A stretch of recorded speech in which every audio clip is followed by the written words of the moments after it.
பல்கலைக்கழக துணைவேந்தர்கள் தேடுதல் குழு வந்து தமிழ்நாடு அரசு அமைச்சது தப்பு, அதை திரும்ப பெறணும் நேற்று ஆளுநர் வந்து தமிழ்நாடு அரசு சொல்லியிருக்காரு. அதெல்லாம் இல்லை, ஆளுநர் அவர் அந்த அதிகாரத்தை அவருக்கு வேணும் தருது, அதை நம்ம ஏற்க முடியாது. ஒரு கேள்வி தானே தம்பி, ஒரு கேள்விதான். இது மக்களாட்சி, ஜனநாயக நாடுங்கிறோம், மக்களுக்கான அதிகாரம்ங்கிறோம்.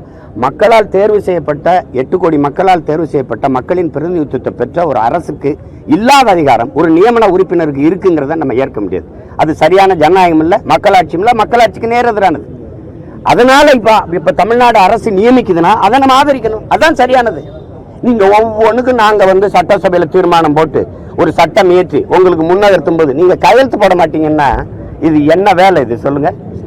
நாங்க தானே மக்களால் தேர்வு செய்யப்பட்ட ஒரு அதிகாரம் தான் மக்களுக்கான நலத்திட்டத்தை, மக்களுக்கான சட்டத்தை வரைய முடியும். அப்ப அதை அங்கீகரிக்கிறதா வேலை, நீ அதை போட முடியாது, அது செய்ய முடியாதுன்னா அதெல்லாம் சேட்டை. அதனால அதை ஆளுநர் சொல்றது நம்ம ஏற்க முடியாது. தமிழ்நாடு அரசு நியமிச்சதை இலங்கை அதிபர் வந்து டெல்லி வந்துட்டு அதுதான் இப்போ அது நியாயமானது. எப்படின்னா அங்கே வந்து இவங்க வந்து அதானிக்கு வந்து அந்த காற்றாலை மின்சாரத்தை அங்கே நிறுவுறாங்க, நம்ம கடற்கரை ஓரத்துலையும் மலையடி வாரங்களையும், குறிப்பாக நம்ம நிலப்பகுதியில். அதுக்காக பேசுறதுக்கு தான் அவர் அழைச்சிருப்பாங்களே ஒன்றும் இல்லை. ஆனால் நம்ம வைக்கிற கோரிக்கை அவங்க சொல்றதை பாருங்க, மீனவர் சிக்கலை வந்து மனிதாயமான அடிப்படையில் அணுகிறது, பேசி தீர்வுன்றதுன்னா எந்த மான அடிப்படையில் நீங்கள் 850 பேர் எங்களை சுட்டிங்க? எனக்கு என்ன மனிதாபிமானம் இருக்குது? எனக்கு உரிமை தான் அங்கே இருக்குது. கச்சத்தீவை எடுக்கிறத தவிர என் மீனவ மக்களுக்கு, என் சொந்தங்களுக்கு வந்து அங்கே பாதுகாப்பும் இல்லை, வாழ் உரிமையும் இல்லை. கச்சத்தீவு எனக்கு என்றால் என்னுடைய கடல் பரப்பு தூரம், கச்சத்தீவு அவனுக்கு என்றால் அவனுடைய கடல் பரப்பு தூரம். இப்போ அதான் இங்கே இருக்கிறது. நான் எல்லை தாண்டி வர்றேங்கிறதான் ஒரு குற்றச்சாட்டு. உங்களுக்கு துணிவு கிடையாது. எல்லை தாண்டி கேரள மீனவன் போறானா இல்லைன்னா பதில் இல்லை, போறான். அவனையே வலை பறிக்கிறது இல்லை, சுடுறது இல்லை, படகு பறிக்கிறது இல்லை, கைது பண்றது இல்லை. அதாவது ஒரு காரணம் சொல்லணும்ல. அப்போ எல்லை தாண்டி வருவன் மீனவங்கிறது சிக்கல் இல்லை, தமிழனுங்கிறதான் பிரச்சனை. அதை கேட்க முடியல. அப்போ நீங்க கச்சத்தீவு யாருடையது? இந்தியாவின் சொத்தா? யாராவது சொல்லுங்க. இல்லை எங்க பாட்டன் சேதுபதி மன்னனுடைய சொத்தா?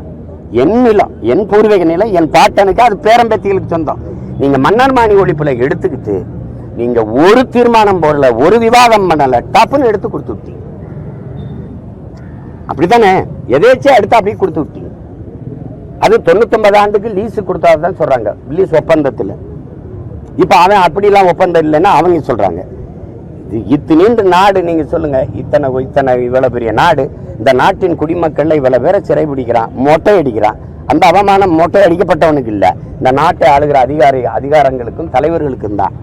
ஒரே சங்கிலியில 12 பேரை இழுத்துக்கிட்டு போறான். எங்களுக்கு துடிக்குது, ஏன்னா ரத்தம் ஒன்னா இருக்கு.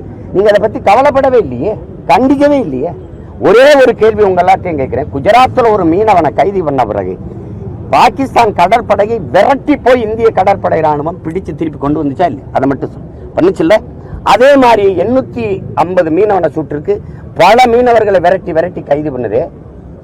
ஒரு தடவையாவது அங்க நிக்கிற கடற்படை ராணுவம் எங்கள் மீனவ சொந்தங்களை கைது பண்ணும்போது தடுத்து பிடிச்சு மீட்டு கொண்டு வந்ததுங்கிற செய்தி நீங்க யாராவது படிச்சிருக்கீங்களா? அப்ப நான் இந்த நாட்டின் குடிமகனா இல்லையாங்கிற கேள்வி எழுமா எழாத? அதை மட்டும் நான் வரி கட்டணும், வாக்கு செலுத்தணும், என் நிலத்தின் வளத்தை நீ சுரண்டி கொண்டு போகணும். எனக்கு உயிர் இல்லை, எனக்கு உணர்வு இல்லை, எனக்கு உரிமை இல்லை, எனக்கு வாழ்க்கை இல்லை. என் வாழ்க்கையை பற்றி நீ கவலைப்படாத. நீ வாக்கை கட்டி எப்படி வெக்கம் இல்லாம வீட்டுக்கு வர? எப்படி வர?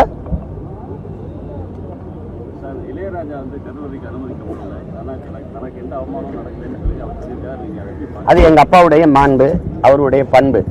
ஆனால் பார்த்துக்கிட்டு இருக்க பிள்ளைகளுக்குன்னு ஒண்ணு இருக்குது. இது எத்தனை நூற்றாண்டுகளுக்கு சைக்கிறதுன்னு ஒண்ணு இருக்குது.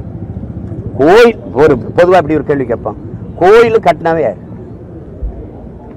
அது எங்க பாட்டேன் குலசேகர பாண்டியன். கோயிலுக்கு உள்ள இருக்கிற தெய்வமா இருக்குல்ல, அந்த ஆண்டாள் அது யாரு? அவர் என்ன பாரு? திருப்பாவையும் நாச்சியார் திருமொழியும் பாடினவ. எதுல பாடின? இந்த மொழியில. அவ யாரு? தமிழ் குலமகள், தமிழ் மூதாதை. அப்படித்தானே? கட்டினது எங்க பாட்டேன். மீனாட்சி அம்மன் கோயிலும் சரி, இதையும் சரி, கட்டினவே எங்க பாட்டேன். கோயில் கட்டினவை எங்காலு, கோயில் கட்டப்பட்டது எங்காலுக்கு. இளையராஜாங்கிற எங்க அப்பனுக்கு இல்லாதது பாண்டியனுக்கு அவருக்கும் தொடர்பு இருக்கு. உங்களுக்கு என்ன இருக்கு உள்ள இருந்துட்டு நீ வராதுங்கிறதுக்கு? நீ என்ன பண்ண? செங்கல் எடுத்து கொடுத்தியா? இல்ல என்ன உனக்கு என்ன சம்பந்தம் கேட்டா? விதியை விதிச்சது யார்? விதியா சரி? இந்த விதியை வகுக்க நீ யார்? முதல்ல இது யார்? இந்த ஆகம விதிங்கிறத விதிச்சது யார்? இதுக்கு வரையறை செய்யறதுக்கான உரிமை யார்? இல்ல அம்பேத்கர் எல்லாரும் உட்கார்ந்து வகுத்த அரசியல் சாசனம் அது? சொல்லுங்க, அதை மீறக்கூடாது சட்டத்தின்னு சொல்றதுக்கு சொல்லுங்க. நீங்க கேட்டா நீங்க ஐசியூல உயர் சிகிச்சை பிரிவுகள் எப்படி வரக்கூடாது, அங்க மருத்துவர் தான் இருக்கு. அது சுகாதாரம் சம்பந்தப்பட்டது, நோய் தொற்று சம்பந்தப்பட்டது. கருவறைக்குள்ள நான் வர்றதுக்கு என்ன என்ன உனக்கு பிரச்சனை? எத்தனை ஆண்டுகளுக்குங்க? இந்த நூற்றாண்டுலயும் இந்த கொடுமையை நீங்க தொடருவீங்கன்னா எப்படி சகித்துக்கிற சொல்றீங்க நீங்க? எப்படி இதுக்கு சப்பக்கட்டு அது வந்து அது ஆகம விதி. சரிங்க, அந்த விதியை விதிச்சது யார்? விதியா சதியா? எனக்கு பதில். ஆகம விதியை இவர்கள் உட்கார்ந்து வகுத்தார்கள். ஏன் வகுத்தார்கள்? நான் வரக்கூடாதுங்கிறது ஒரு விதியா? அது சதி. எத்தனை காலத்துக்குங்க இந்த இடஒதுக்கீடு முறை ஏன் வந்தது? சீமான் இந்த தெருவில் போகக்கூடாது, அவன் ஏழைங்கிறதுக்காக போகக்கூடாது, இந்த குளத்துல குளிக்க கூடாது ஏழைங்கிறதுக்காக குளிக்க கூடாது, இந்த கோயிலுக்குள்ள வரக்கூடாது ஏழைங்கிறதுக்காக வரக்கூடாதுங்கிறது இல்ல. நான் தாழ்ந்த சாதி, இழி சாதி, இழி மகன், தீண்டத்தகாதவங்கிறதுனால தான் என்ன இந்த தெருவில் நடக்கூடாது என்ன, இந்த குளத்துல குளிக்காத என்ன, இந்த கோயிலுக்குள்ள வராத என்ன? அதுக்கு எதிராக எதன் அடிப்படையில் எந்த சாதியை வைத்து என்னைய கல்வி, வேலை வாய்ப்பு, அரசியல் அதிகாரத்தை மறுத்தியோ அதே அடிப்படையில் குர்ஆன் போராடி பெற்றதான் இந்த வகுப்பாரி பிரதிநிதித்துவம், இந்த ரிசர்வேஷன் கோட்டா. அது விளங்குது இல்ல? அப்படி இருக்கும்போது நீ அதே இதை இன்னைக்கும் தொடர்ந்து இதுக்கு வராது அப்படின்னா ஏதாவது சொல்லுங்க. நீங்க இது வீடு நான் கஷ்டப்பட்டு கட்டினது ஏதாவது சொல்லு. இந்த நூற்றாண்டுலையும் இவ்வளவு கல்வியறி பெற்று நாங்க வந்துகிட்டு இருக்கும்போது எங்களை நாங்க உலகங்கல்வி நினைச்ச ஒரு கூட்டத்தை உள்ள வராதரானா எவ்வளவு பெரிய வரும்? சரி, அந்த உள்ள இருக்கிற ஆண்டாள் சிலையை செய்தது நீங்களா தூக்கி கொண்டு வச்சது யாரு?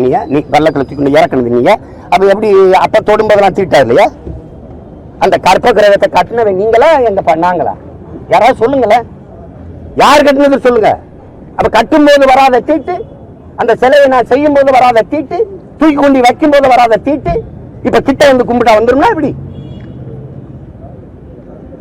இளையராஜாங்கிறவன் ஒரு எலும்பு நரம்பு ரத்தம் சதை இருக்கிற மனுஷன் நினைக்காத, அவன் இசை இறைவன்.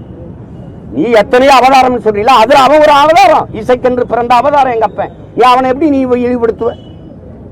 நீ தகுதி பார்த்து எங்க அப்பாவுக்கு ராஜ்யசபா கொடுத்தீங்களா? தலித்துன்னு கொடுத்தேங்கிற நீ.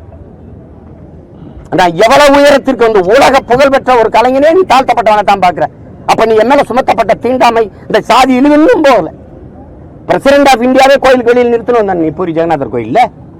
பிரசிடென்ட் ஆஃப் இந்தியா அம்மா திரௌபதி முர்முவே வெளியில் நிறுத்தணும், கட்டை கட்டி வெளியில் நிறுத்தணுங்க தான் நீங்க. அத்வானி ஐயா மோடி நாற்காலி விட்டு உட்காரும் போது இப்படி திரௌபதி முர்மு கை கட்டி நிக்க வச்சவங்க தானே. ஆனா எந்திரிச்சு பாரத மாதாக்கு ஜெயின்னு போட்டவங்க தானே நீங்க. எங்க இருக்கு பாரத மாதாக்கு ஜெய்? பாரத மாதா நிக்கிறாள், நீங்க உட்கார்ந்து இருக்கீங்களே. அப்புறம் நாட்டின் முதல் குடிமகன் மேலேயே மகள் மேலே திணிக்கப்படுகிற தீண்டாமை, அவளுக்கு அந்த நிலைமையில சாதாரண குடிமக்கள் எங்களுக்கு என்ன நிலைமை? இப்போ ஆகம விதி இருக்கட்டும், அந்த விதியை வகுத்த ஆள் யாரு? அவரோட பேசிக்கிடுவோம். நீங்க விளைக்கிறீங்க இங்க வாப்பா அப்படின்னு நம்ம பேசுவோம், அவரோட பேசுவோம்.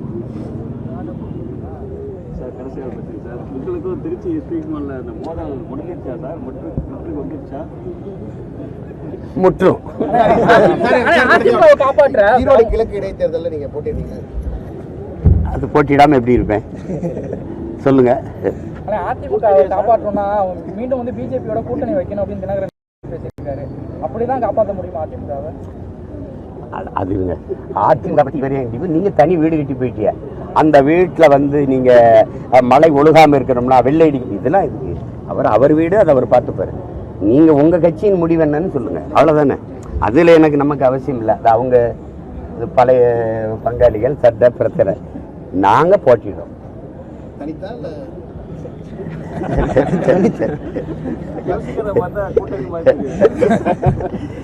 சரி, நான் யாரு கூட வைக்கலாம்? யாராவது சொல்லுங்க. பொறுப்பு என்னோட என் தலைவன் பிரபாகரன். யாராவது ஏற்கிறீங்களா சொல்லுங்க. யாராவது என் பக்கத்துல அனுப்பியலா சொல்லுங்க. எந்த ஆட்சியிலாவது எங்க தலைவர் படத்தை பதாகையில வைக்க அனுமதிக்கிறீங்களா? பிறந்த நாளைக்கு ஒரு சூரட்டி ஒட்ட விடுறீங்களா? இதெல்லாம் ஒரு கொடுமை. நீங்க சரி போதும்னு நினைக்கிறேன்.